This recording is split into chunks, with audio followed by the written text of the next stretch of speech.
Hello friends, कैसे हैं आप सब। मैं सीए वैभव कंसल आज स्वागत करता हूं अपने इस चैनल सीए वैभव कंसल में। और आज मैं आपके लिए लेके आया हूं टीसीएस का नया प्रोविज़न जो इनकम टैक्स एक्ट में आया है और जो 1 अक्टूबर 2020 से इफेक्टिव होने जा रहा है, जो कि बहुत इंपॉर्टेंट प्रोविज़न है। इसके लिए मैंने इस वीडियो के अंदर एक पहले तो प्रोविज़न डिस्कस करेंगे, फिर हम ये डिस्कस करेंगे कि आपको किन किन बातों का ध्यान रखना है 1 अक्टूबर से पहले अगर आप इसमें फॉलो करते हैं तो। और थर्ड थिंग, जो आपके हमारे डाउट्स हैं with respect to GST, with respect to turnover, with respect to calculation, with respect to invoicing, वो हम सब इसके अंदर डिस्कस करेंगे पार्ट्स के अंदर। तो चलिए स्टार्ट करते हैं इस वीडियो को। सबसे पहले ये सेक्शन आया है जो फाइनेंस एक्ट 2020 में इंसर्ट किया गया था, जिसको गवर्नमेंट ने नोटिफिकेशन द्वारा 1 अक्टूबर 2020 से इफेक्टिव होने की बात कही है।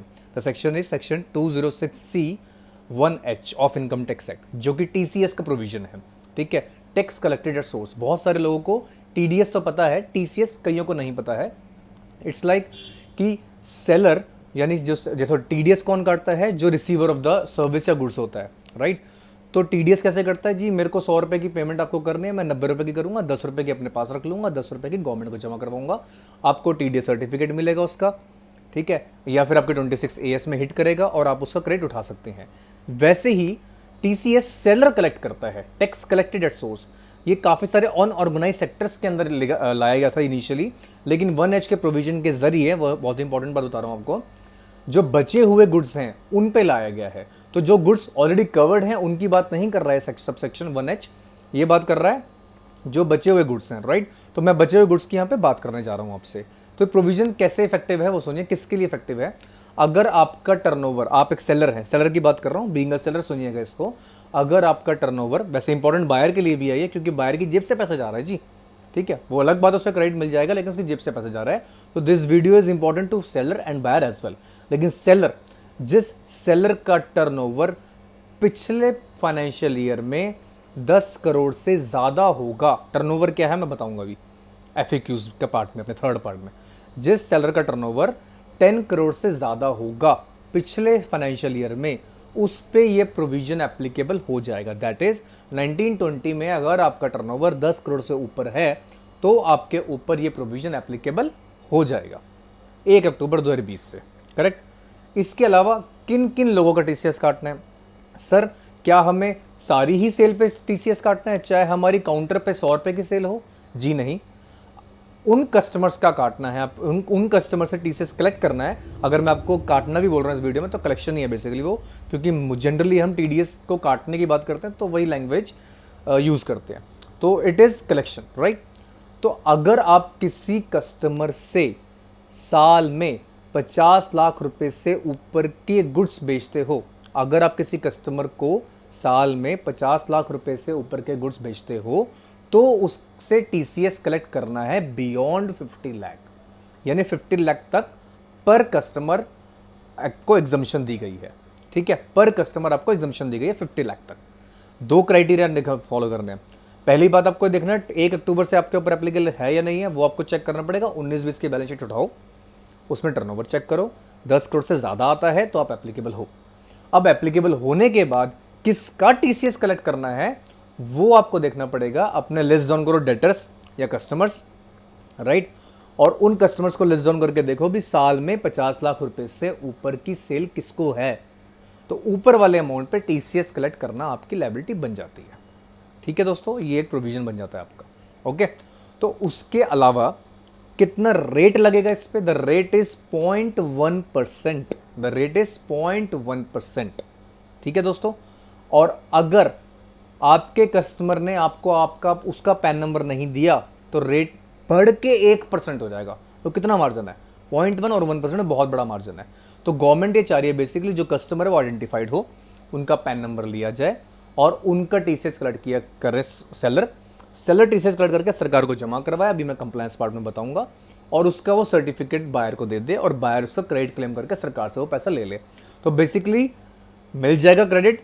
मैंने एक पेमेंट करी है, सेलर को क्रेडिट, बायर को क्रेडिट मिल जाएगा, तो सर्कल पूरा चलेगा। गवर्नमेंट के पास कुछ भी नहीं गया, लेकिन एक ट्रांजेक्शन पिक्चर में आ गई है, ट्रांजेक्शन पिक्चर में आ गई, जिससे कि गवर्नमेंट के पास अदर टैक्स सर्कुलेशन बढ़ जाती है। यही टीडीएस का कंसेप्ट है। टीडीएस में भी गवर्नमेंट को पैसा कुछ जाता नहीं है, अगर टैक्स नहीं बनता बायर का तो कुछ सेलर का, लेकिन सिर्फ एक मैकेनिज्म है ये। ऐसे ही अगर यहाँ पे बायर का टैक्स नहीं बनेगा तो वो रिफंड मांग लेगा उसका। लेकिन अगर बनेगा तो पेमेंट गवर्नमेंट के पास ऑलरेडी पहुंच गई है। तो गवर्नमेंट ने यहाँ पे दो निशाना लगाए हैं, जैसे टीडीएस में लगाए हैं। एक तो पहले पेमेंट पहुंच गई, इंस्टेड ऑफ साल के एंड के 6 महीने के बाद आप रिटर्न भरते हो, फिर आप पेमेंट्स करते हो अपने टैक्सेस की, पहली चीज़। दूसरी चीज़, जो ट्रांजेक्शंस हाइड हो जाती हैं किसी भी वजह से, उन ट्रांजेक्शन को पिक्चर में लाने के लिए गवर्नमेंट टीडीएस भी लेके आई थी और टीसीएस भी लेके आ रही है। ठीक है दोस्तों, तो अब तक हमने क्या देखा, टीसीएस प्रोविजन 1 अक्टूबर से आ रहा है। जिन व्यापारियों का टर्नओवर 10 करोड़ से ऊपर है पिछले साल में, वो उस पर एप्लीकेबल है। किस पार्टी का टीसीएस कलेक्ट करना है, जिस पार्टी की साल में 50 लाख से ऊपर की बिलिंग है। किस अमाउंट पे करना है, 50 लाख से ऊपर के अमाउंट पे करना है। फॉर एग्जांपल 60 लाख रुपए की बिलिंग है, ठीक है। अच्छा, अब मैं आपको एक बात और बता दूं, यहाँ पे बिलिंग का मेरा मतलब है रिसिप्ट से। बेसिकली टीसीएस प्रोविजन रिसिप्ट पे, अगर आपने 50 लाख से ऊपर के रिसिप्ट कर ली है, ठीक है। बिलिंग का मतलब यहाँ पे मैं एज्यूम कर रहा हूँ ऑब्वियसली आपको उतने रुपए मिल गए होंगे, तो यहाँ पे बिलिंग और रिसिप्ट भी मैं एक तरह से सिनोनिम लेके चल रहा हूँ। पर प्रोविजन क्या है कि अगर आपने 50 लाख रुपए से ऊपर रिसीव किए हैं पैसे, तो ऊपर वाली अमाउंट पे आपको टीसीएस काटता है। तो लेट्स से 60 लाख रुपए आपने साल 2021 में रिसीव कर लिए। पिछले साल आपका टर्नओवर 12 करोड़ था, इसलिए आपके ऊपर एप्लीकेबल है। 2021 में आपने कितने रिसीव करे, 60 लाख रुपीज रिसीव करे। अभी मैं आपको बताऊंगा कि 1 अक्टूबर से पहले क्या होगा, 1 अक्टूबर के बाद की सेल का क्या होगा, वो एफएक्यूज का पार्ट बनेगा। अभी मैं ब्रॉडली बात कर रहा हूँ।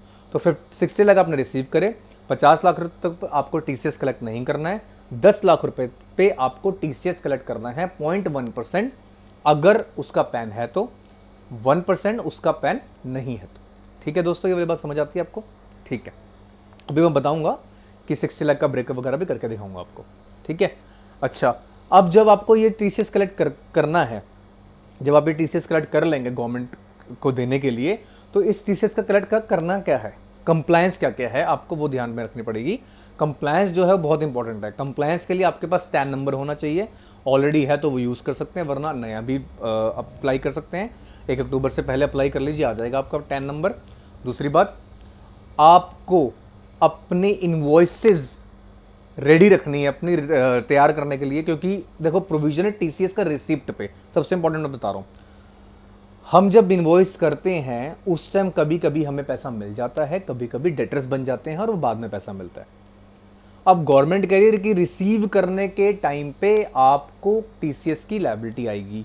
तो लेट्स से आपने किसी पर्सन को साल में सेल करी 55 लाख, उसने आपको साल के एंड में 45 लाख की पेमेंट कर दी नेट।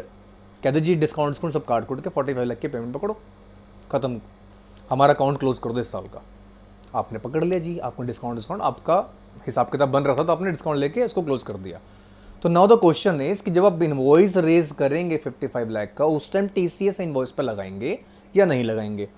सो इस पे सीबीडीटी की यानी central board of direct tax, basically आम भाषा में इनकम टैक्स डिपार्टमेंट की कोई क्लैरिफिकेशन नहीं है। इसीलिए हम इसको ये मान के चल रहे हैं, मेरी एडवाइस है कि जिनका ऐसा कुछ सीन रहता है जहाँ पे डिस्काउंट करके 50 लाख से कम होने के चांसेस बढ़ जाते हैं। देखो, जिसका 100 लाख है वो डिस्काउंट करके 50 लाख पे नहीं आएगा, जिसका 30 लाख है उस पर प्रोविजन ही एप्लीकेबल नहीं होगा, ठीक है।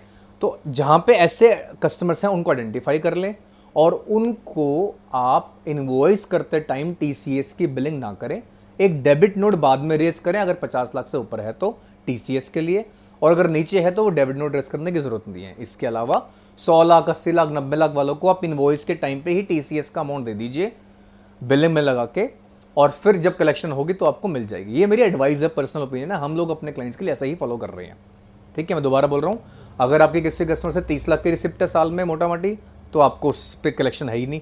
किसी के 50 55 60 लाख की है और डिस्काउंट करके आपको लगता है नीचे आ जाएगा, तो उसको पहले इनवॉइस विदाउट टीसीएस वाले दीजिए, बाद में टीसीएस अगर एप्लीकेबल होता है 50 लाख से ऊपर पे तो उसको डेबिट नोट पकड़ा दीजिए। और अगर 80-90 लाख वाला है तो इनवॉइस के टाइम ही टीसीएस कर दीजिए, उसको टीसीएस ऐड कर दीजिए इनवॉइस पे सेपरेटली मेंशन करके, ठीक है। तो दिस इज द पॉइंट, ठीक है। इनवॉइस बेसिकली कैसे बनेगा आपका, 100 रुपये का गुड्स प्लस जीएसटी का कंपोनेंट, लेट्स से 10% है सिंप्लिसिटी के लिए, 12% मान लो, 112 रुपये, और प्लस उस पर टीसीएस लगेगा। अब टीसीएस जीएसटी पे लगेगा कि नहीं लगेगा वो एक मेरे एफएक्यू का पार्ट है, बहुत इंपॉर्टेंट पार्ट है, वो देखना इस वीडियो के एंड में, ठीक है। तो इस तरह से आपको बिलिंग करनी है, करेक्ट। ये इनवॉइसिंग की बात होगी। तो आपके पास स्टैम्प नंबर होना चाहिए, इनवॉइसिंग का पैटर्न आप डिसाइड कर लेना। डी इनवॉइसिंग का pattern rule 46 of CGST rules, यानी जीएसटी के रूल्स के मुताबिक इनवॉइस क्रिएट करना, क्योंकि इनकम टैक्स और जीएसटी का मैपअप करके आप एक इन्वॉइस क्रिएट करना ताकि आपको डुप्लीकेसी ऑफ इन्वॉइस ना बनानी पड़े। और इन्वॉइस हो गया आपका। अब आपको क्या करना क्या है, अब आपके बाद इसके बाद क्या है, हर महीने की 7 तारीख तक, हर महीने की अगले महीने की 7 तारीख तक, जैसे अप्रैल का टीसीएस सरकार तक कब पहुंचाना है आपको, 7 मई तक, फरवरी का 7 मार्च तक, मार्च का 7 अप्रैल तक, मार्च में कोई रिलैक्सेशन नहीं है, 7 तारीख तक टीसीएस सरकार को जमा करके आना है आपको। ये तो चलान की बात होगी जैसे टीडीएस में होता है। क्वार्टरली आपको रिटर्न्स फाइल करने हैं जैसे इसमें होती है टीडीएस में ही। क्वार्टरली कब करनी है, क्वार्टर के एंड के अगले महीने की 15 तारीख। मार्च के लिए बोला गया है जी 15 मई, क्योंकि उसमें ज़्यादा कंप्लाइंसेस होती है। अप्रैल मई जून का 15 जुलाई, जनवरी फरवरी मार्च का 15 मई, ठीक है। इसके अलावा आपको अपने बायर को टीसीएस सर्टिफिकेट भी इशू करना है अगले क्वार्टर के एंड में, क्वार्टर के एंड के 30 तारीख को। रिटर्न 15 को भरी, 30 तक उसको सर्टिफाई इशू कर दो। मार्च के लिए 30 मई हो जाता है ये, ठीक है जी। 3 चीज़ें समझ आई।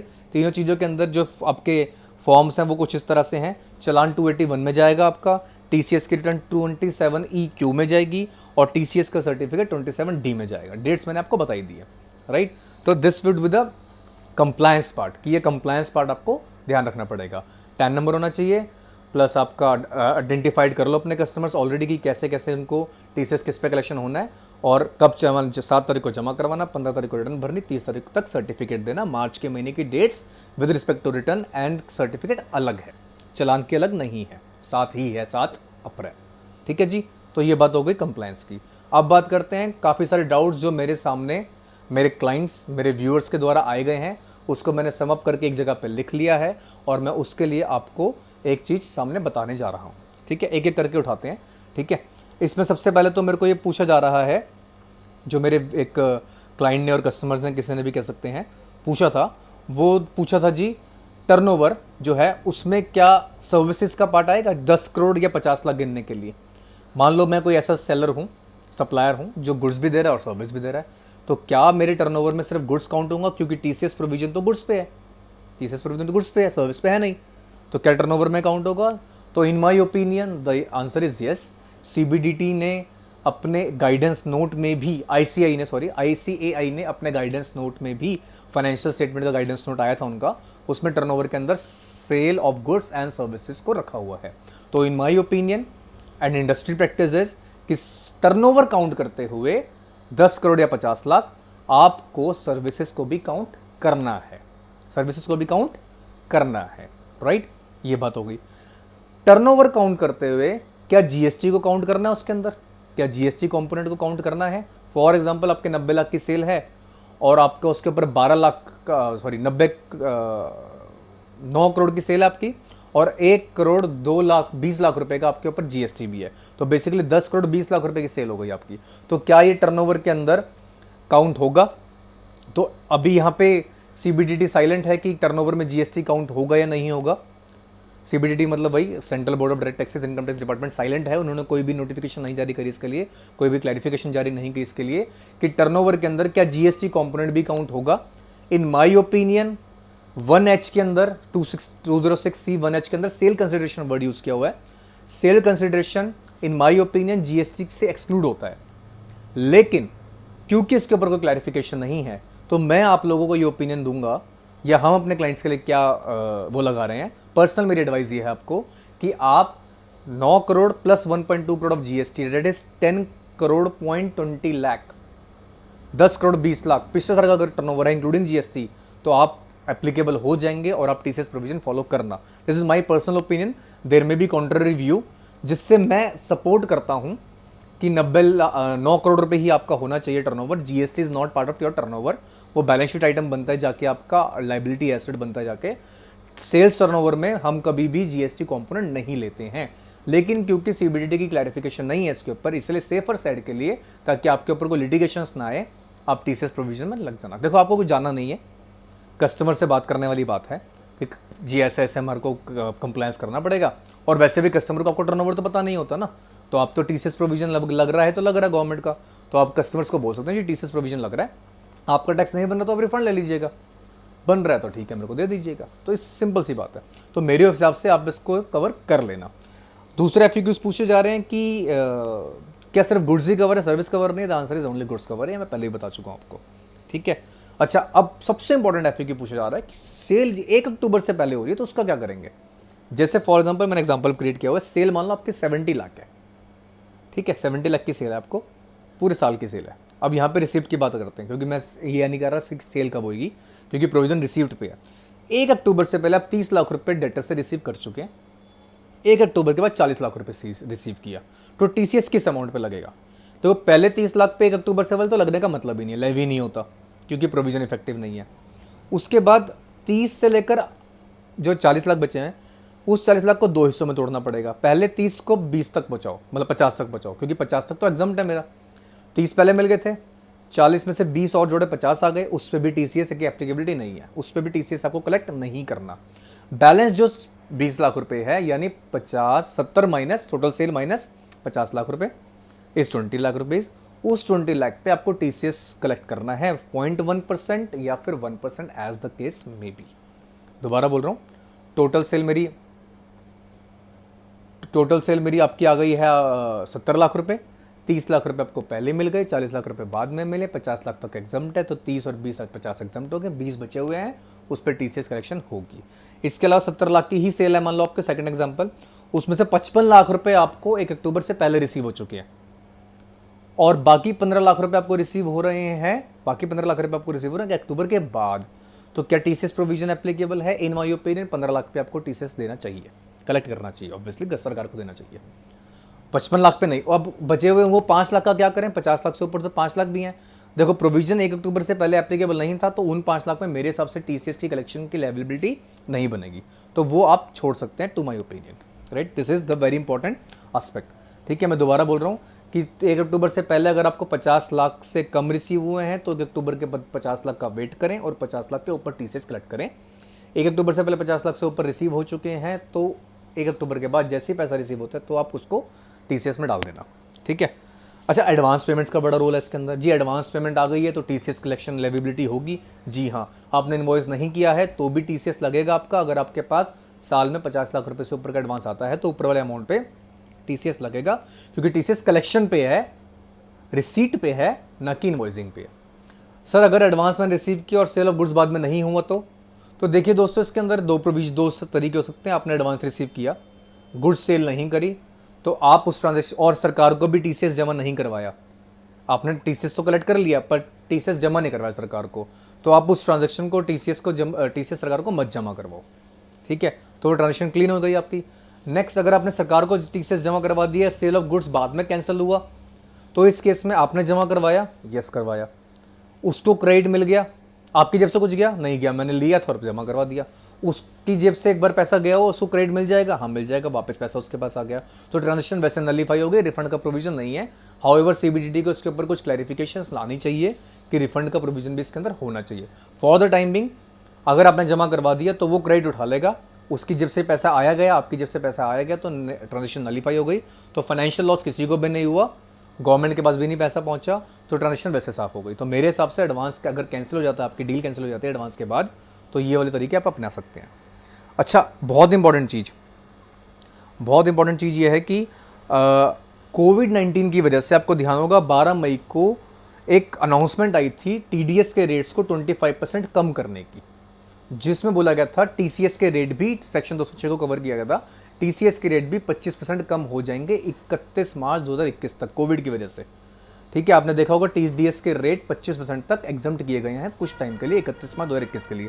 तो क्या ये प्रोविजन टीसीएस पे भी लगेगा? जी हाँ, यानी आज की डेट में 1 अक्टूबर 2020 से लेकर 31 मार्च 2021 तक effective rate of TCS in this transaction would be 0.075% in case PAN is applicable and 0.75%, ठीक है, in case PAN is not applicable of the buyer, right. तो बहुत इंपॉर्टेंट पॉइंट है, याद रख लेना, effective tax rate of TCS is 0.075%, correct है वाली बात, ये बहुत इंपॉर्टेंट पॉइंट है, ठीक है। अच्छा, एक चीज़ और इसके अंदर सबसेक्शन 2 इंसर्ट किया हुआ है इसके अंदर, जो एक और सबसेक्शन बनाया इसका, टीसीएस वहाँ पे एप्लीकेबल नहीं होगा जहाँ पे टीडीएस ऑलरेडी काटा गया है गुड्स में। कुछ प्रोविजन टीडीएस, सारे प्रोविजन टीडीएस के देखो नॉर्मली सर्विसेज पे रिलेट करते हैं, लेकिन कुछ प्रोविजन गुड्स पे भी रिलेट करते हैं, जहाँ पे टीडीएस काट रहा है बायर, वहाँ पे टीसीएस आप कलेक्ट नहीं करेंगे चाहे 50 लाख से ऊपर हो। मैं दोबारा बोल रहा हूँ, जहाँ पे बायर गुड्स की परचेज करने पे आपका टीडीएस काट लेता है, आप टीसीएस कलेक्ट नहीं करेंगे।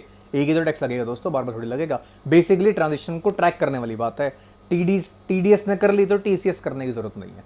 टीडीएस जहां पे फेल हो रहा है गुड्स में, वहां पे टीसीएस को इंसर्ट किया हुआ है। तो गुड्स पे टीसीएस पकड़ रहा है, सर्विसेज पे टीडीएस पकड़ रहा है। जहां पे टीडीएस पे गुड्स पकड़ लेता है तो टीसीएस को पिक्चर में आने की जरूरत नहीं, गवर्नमेंट ने माफ कर दिया। ये भी बहुत इंपॉर्टेंट पॉइंट है। जीएसटी की बात करते हैं। जीएसटी के 2 पॉइंट्स कवर करना चाहूंगा मैं इसके अंदर, कि क्या मेरे को इनवॉइस करते हुए जीएसटी कंपोनेंट पे भी टीसीएस लगाना है। द आंसर इज, मैं दोबारा बोल रहा हूं, भाई मेरा व्यू ये है कि टीसीएस नहीं लगना चाहिए जीएसटी कंपोनेंट पे। टीसीएस नहीं लगना चाहिए जीएसटी कंपोनेंट पे, क्योंकि सेक्शन 206C(1)(h बोलता है सेल कंसिडरेशन। सेल कंसिडरेशन में जीएसटी मेरे हिसाब से नहीं आता। पर कुछ व्यूअर्स ये मान रहे हैं, कुछ जो ऑथर्स हैं वो ये मान रहे हैं, कुछ प्रोफेशनल्स ये मान रहे हैं कि जीएसटी कंपोनेंट पे भी सेफर साइड के लिए टीसीएस कलेक्ट कर लो। फॉर एग्जांपल 100 रुपये का इनवॉइस है, 10 रुपये आपका जीएसटी है, 110 रुपये पे टीसीएस लगाना 0.1%, ना कि 100 रुपये पे। तो यहाँ पे मेरा व्यू है कि 100 रुपये पे लगना चाहिए। लेकिन सेफर साइड के लिए मैं आपको ओपिनियन क्या दे रहा हूँ, देखो मेरा व्यू और ओपिनियन अलग अलग हो सकते हैं। व्यू मतलब होता है क्या मैं सोच रहा हूँ, ओपिनियन का मतलब होता है क्या हम कंप्लाई करने जा रहे हैं। तो व्यू मेरा ये कि 100 रुपये पे लगना चाहिए। व्यू मेरा ये कि सीबीडीटी की क्लैरिफिकेशन आनी चाहिए। पर मैं एडवाइस क्या करूंगा, कंजर्वेटिव व्यू सेफर साइड के लिए, ताकि मैं आपको किसी भी लिटिगेशन यानी केसेस से बचा सकूं। वो है कि आप 110 पे ही टीसीएस लगाना, 100 रुपये पे मत लगाना। हालांकि मैं इससे इत्तेफाक नहीं रखता हूं, फिर भी मैं आपको एडवाइस करूंगा कि 110 पे ही लगाना। सेकेंड इंपॉर्टेंट पॉइंट, जब मैं जीएसटी कैलकुलेट करूंगा, परसेंटेज जीएसटी की वैल्यूएशन करूंगा, तो क्या उसमें टीसीएस को ट्रांजेक्शन वैल्यू बनाया जाएगा as per section 15 of GST act? क्योंकि 100 रुपये की चीज़ है, उस पर क्या मैं टीसीएस पे भी जीएसटी लगाऊंगा? तो मेरा आंसर यहाँ पे है नहीं, क्योंकि जीएसटी के अंदर एक नोटिफिकेशन आ गई थी, सर्कुलर आया था बेसिकली 76/50/2018, जो कि दिसंबर 2018 में आया था। इसका बाद में एक अडेंडम आया था 7 मार्च 2019 को, जिसमें बोला गया था कि टीसीएस को इंटरिम लेवी माना गया है, इसीलिए इस लेवी को आप वैल्यूएशन पर्सपेक्टिव ऑफ जीएसटी से दूर रखेंगे। इसलिए जीएसटी आपका 100 पे ही लगेगा, टीसीएस के अमाउंट पे नहीं लगेगा। यानी मेरा इनवॉइस का पिक्चर क्या बनेगी, एक 100 + 10 जीएसटी का plus TCS of 0.1%। This is my invoice. ठीक है, टीसीएस 100 पे लगेगा, सॉरी 110 पे लगेगा, और जीएसटी 100 पे लगेगा। ठीक है, this is my advisory to compliance, this is my video for TCS. उम्मीद करता हूँ आपको वीडियो पसंद आई होगी। Thank you very much for watching this video. Bye bye, आपका दिन शुभ रहे।